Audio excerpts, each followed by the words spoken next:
И здравейте хора, аз съм Йоан и днес ще ви представя една гейминг PC конфигурация около 1000-1050 лева. Точната сума е около 1060 лева горе-долу, но да речем около 1000 лева, 1050 лева. Ще ни след всичко, нека да започваме. Нашият процесор е AMD FX 8350, това е 4 МГц процесор, който има 8 ядра. Ето тук може да си видите. Брой ядра 8 ядра. На честотата на процесора е 4 ГГц, 8 ядра. Може да си сметнете колко много е това. Също така и 16 мегабита. Има 16 мегабита кеш, т.е. извинете ме, също така е отключен за overclock.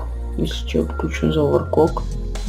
Също така е боксов, което означава, че вътре има охлаждане, така че няма нужда да си имате охлаждане и термопаста, но вътре си има. И е на Socket AM3+. И ето е и нашата видеокарта, която е на MSI NVIDIA GeForce GTX 750 Ti. Фабрично оверклокната, това е 2 гигабайтова карта GDDR5 128 битова, има един HDMI порт, един DVI, един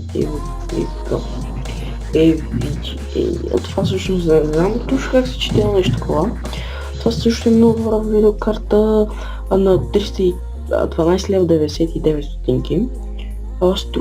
Процесора струва 359 лева 99 стотинки. Аз смятах всички продукти без да смятам тази стотинка, така че аз ги смятах по 313, 360, така че точната сума ми за 1061 лева, но както и да е. Тази видеокарта е много добра, бих казал MSI, може да видите. MSI са нова марка и са по-евтини продуктите. Тук е нашето дъно, това е възможно, всъщност не най-ефтиното дъно, най-ефтиното дъно беше пълен бук, но това е едно от най-ефтините дъна за Socket AM3+. Да почвам аз.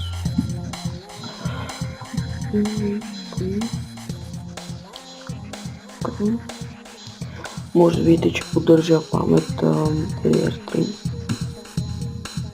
Максималната RAM памет, която може да се постави 16 гигабайта, и честотата е 1066, 1033, 1866, така.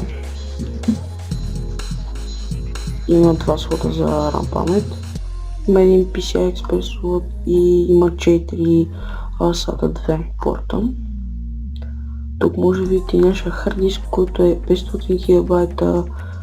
Мисля, че Word това е Western Digital, но съм сигурен, това е единствения хард диск SATA 2 в EMAG за 116 лева. Мисля, че не е хит след. Също така, ако се чуете, защото съм избрал всички части от EMAG, защото имам много голямо доверие и според мен EMAG си най-добрите, но лично мое мнение. Тук съм избрал RAM памета, която на Kickstarter HyperX UV Black 8 ГБ DDR3 1866 МГц. Това е намаление цели 58% от 150 лева на 62 лева. Много хубава RAM.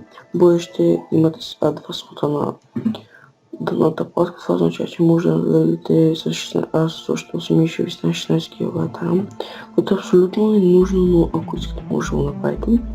Това е най-ефтината кутия 33 лева 79 на Sigotech Bracing ATX Mid Power и захранващ източник черна, като може да видите.